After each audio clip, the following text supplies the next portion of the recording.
Dunia Islam baru-baru ini digemparkan oleh penemuan mengejutkan sebuah makam yang diyakini sebagai makam Nabi Zulkifli di China. Penemuan ini muncul dari suara desas-desus dan laporan yang mengabarkan perkiraan lokasi yang bersejarah. Berada di sebuah kawasan yang terkenal yaitu Tembok Cina, makam tersebut berada di bawah reruntuhan Tembok Cina, memberikan nuansa sejarah Islam yang mengelilinginya. Keberadaan makam ini seakan menegaskan hubungan historis yang tidak terduga antara kebudayaan Islam dan Cina, yang telah terjalin selama berabad-abad. Sejak ramainya berita penemuan makam Nabi Zulkifli di Cina, banyak umat Islam dari seluruh dunia ikut menyoroti dan berkomentar akan keaslian berita makam Nabi Zulkifli tersebut. Di tengah perdebatan mengenai keaslian makam dan tujuan penemuannya, masyarakat Islam tidak mudah percaya sebelum tahu menahu keaslian makam Nabi tersebut. Maka dari itu, di video kali ini, saya akan mengulas sejarah bagaimana Islam berkembang di Cina. Dan siapa orang pertama yang menyebarkan agama Islam di Cina? Apakah ada kaitannya dengan penemuan makam Nabi Zulkifli di Cina yang sudah banyak beredar? Simak videonya sampai selesai biar tidak salah paham, dan berikan pendapat Anda setelah melihat video ini lewat kolom komentar. Mari kita simak bersama-sama ulasan video berikut ini.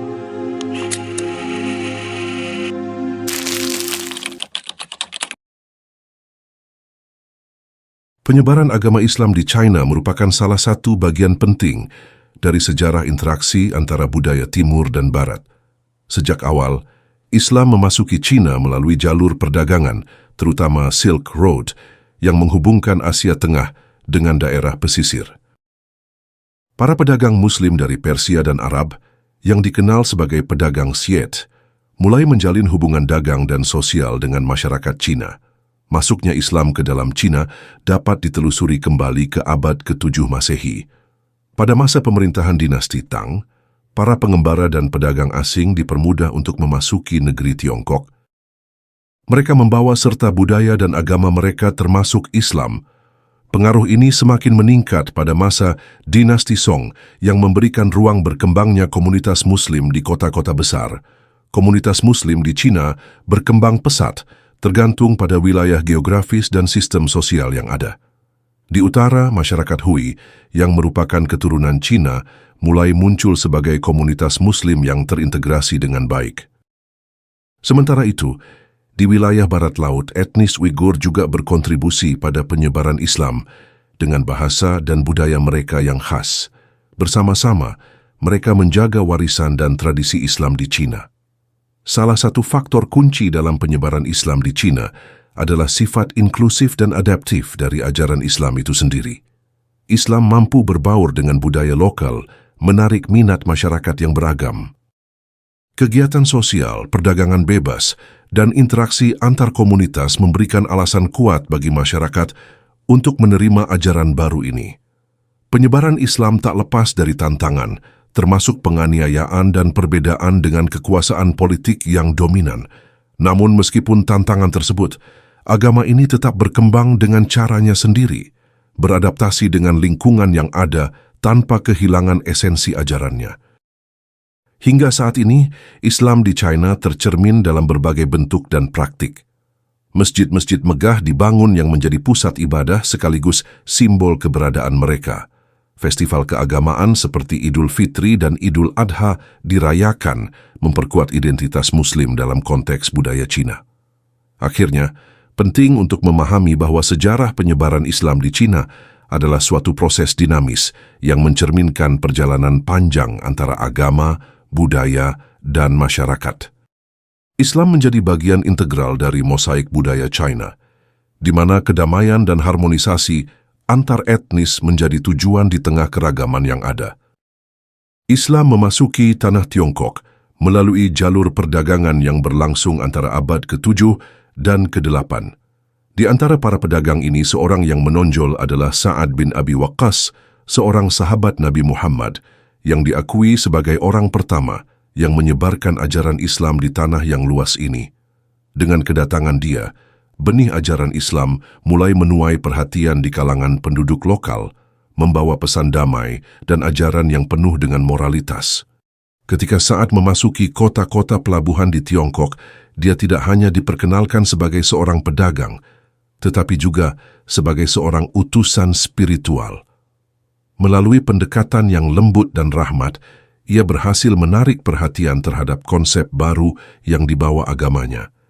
Cerita-cerita tentang harmoni dan keadilan dalam Islam membuat masyarakat setempat mulai tertarik untuk mendengarkan dan memahami lebih dalam tentang ajaran tersebut. Dari interaksi Sa'ad dengan penduduk setempat, lahirlah komunitas-komunitas kecil Muslim di jantung kota dan desa. Masjid pertama diberi nama Masjid Huaisheng, yang dibangun di Guangzhou masih berdiri sampai saat ini sebagai saksi perjalanan panjang Islam di Tiongkok. Masjid ini duduk anggun, menjulang di tengah kehidupan kota yang modern, mengingatkan kita akan sejarah panjang dan keragaman budaya yang ada di negara ini. Keberhasilan Sa'ad dalam menyebarkan Islam tidak terlepas dari kemampuannya beradaptasi dengan budaya lokal. Ia menghormati tradisi dan kebiasaan masyarakat serta menunjukkan bagaimana ajaran Islam sejalan dengan nilai-nilai yang sudah ada. Pendekatan inklusifnya membuka jalan bagi penyebaran ajaran Islam yang lebih luas, dan dalam beberapa dekade, komunitas Muslim mulai berkembang dengan ajaran Islam yang berakar kuat di dalam masyarakat Tiongkok.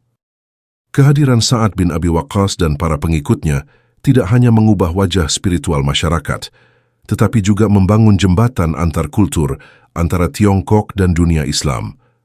Seiring berjalannya waktu, kontribusi mereka dalam bidang perdagangan, ilmu pengetahuan, dan seni menjadikan Islam menjadi bagian penting dari sejarah dan perkembangan Tiongkok. Kini sekitar 23 juta Muslim hidup di Tiongkok mencerminkan warisan yang ditinggalkan oleh para pelopor seperti Sa'ad, yang berani untuk membawa ajaran yang mulia ini ke permukaan. Sa'ad bin Waqqas merupakan sosok yang sangat berpengaruh dalam penyebaran Islam di China.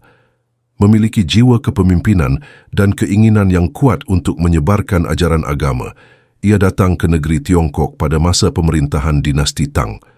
Ini adalah perjalanan yang penuh tantangan, di mana sedikit yang mengetahui kesungguhan niatnya untuk menghadirkan cahaya Islam ke dalam kebudayaan yang kaya dan beragam itu. Kedatangan Sa'ad di China bukan sekadar untuk berdagang, tetapi lebih untuk meningkatkan pemahaman tentang agama Islam. Ia melakukan pendekatan kepada berbagai lapisan masyarakat, tidak hanya kepada raja dan pejabat tinggi, tetapi juga rakyat biasa. Melalui dialog dan interaksi, Sa'ad berhasil membangun komunikasi yang baik, sehingga ajaran Islam dapat diterima dengan hangat. Ini menunjukkan betapa pentingnya akhlak dan tata krama dalam membangun hubungan antar budaya. Proses penyebaran yang dilakukannya semakin meluas seiring waktu. Ketika Sa'ad bin Waqqas mendirikan masjid dan sekolah, semakin banyak pihak yang tertarik untuk mempelajari Al-Quran dan tuntunan Nabi Muhammad. Kaum Muslim Tionghoa mulai tumbuh dan berkembang, menghasilkan generasi baru yang berkomitmen untuk Islam. Sa'ad tidak hanya meninggalkan tanda pada misi keagamaan, tetapi juga meletakkan dasar bagi tradisi Islam yang terintegrasi dengan budaya lokal. Pentingnya peran Sa'ad bin Waqqas tidak hanya terlihat dari pertumbuhan jumlah penganut, tetapi juga dalam pengaruh budaya dan intelektual. Ia menginspirasi banyak ulama yang mengikuti jejaknya, menulis dan mengajarkan ilmu pengetahuan yang berkaitan dengan Islam. Karya-karya mereka menyebar dan melahirkan tradisi literasi yang menguatkan posisi Islam di dalam masyarakat Cina. Ini menciptakan jembatan antara dua peradaban yang berbeda, menjadikan Islam bagian integral dari sejarah Tiongkok. Sayangnya, kisah Sa'ad dan keberhasilannya tidak selalu mendapat perhatian yang cukup. Namun, warisannya tetap hidup dalam jiwa kaum Muslim Tionghoa, yang terus mengamalkan ajaran dan memelihara nilai-nilai Islam. Dalam setiap jiwa yang berkomitmen pada agama, ada gema semangat Sa'ad bin Waqqas. Dengan begitu, ideologi dan keyakinan Islam tidak akan pudar, melainkan terus bersinar dalam perjalanan sejarah yang panjang. Dari perjalanan hidup Sa'ad, kita dapat mengambil pelajaran bahwa penyebaran Islam bukan sekedar bicara soal jumlah, tetapi tentang kualitas hubungan antar manusia, pengertian, dan saling menghormati. Mengingat peran vitalnya, sudah sepantasnya kita mengenang dan menghargai warisan yang ditinggalkannya. mengajarkan bahwa satu orang pun bisa membawa perubahan besar, bahkan di ujung bumi. Sa'ad bin Waqqas, salah satu sahabat terdekat Nabi, merupakan seorang pejuang yang dikenal karena keberaniannya di medan perang.